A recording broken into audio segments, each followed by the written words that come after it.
चल सदिखन एहन किए तू केले, एहन किए तू केले।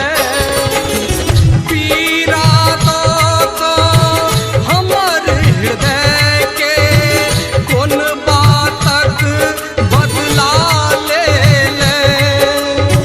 नैना सोने ना के लड़ा को प्रेमक धागा तोड़ दिले।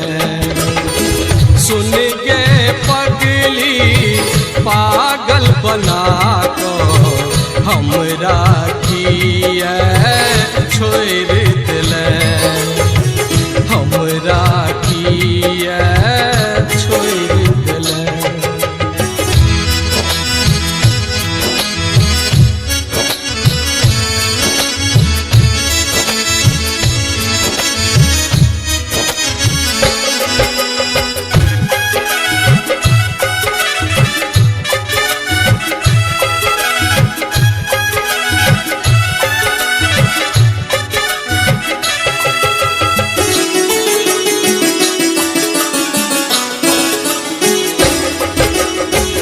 भोर न बुझलौं साँझ न बुझलौं, नहीं बुझलौं हम राइत गे, नहीं बुझलौं हम राइत गे।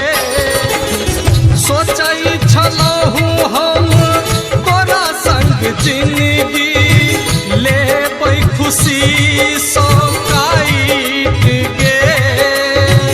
कोन कारण तू छोड़ ले हमरा, किए एहन कठोर भेलै। सुन गे पगली पागल बना को हमरा किए छोड़ दिले, हमरा किए छोड़ दिले।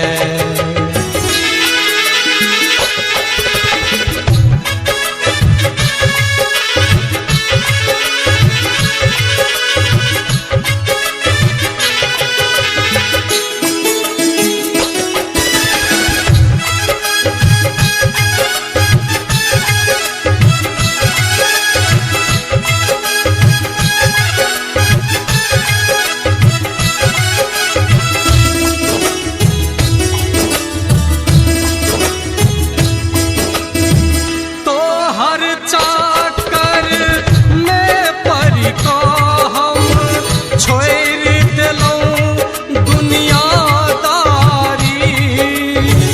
छोड़ दिलौं दुनियादारी। लुट गेलौं हम प्रेम में तोहर केले जुलुम केहन भारी। सगरो नाम करा को जिंदगी में विष घोर गेलै। सुन गे पगली पागल बना को हमरा किए छोड़ दिले।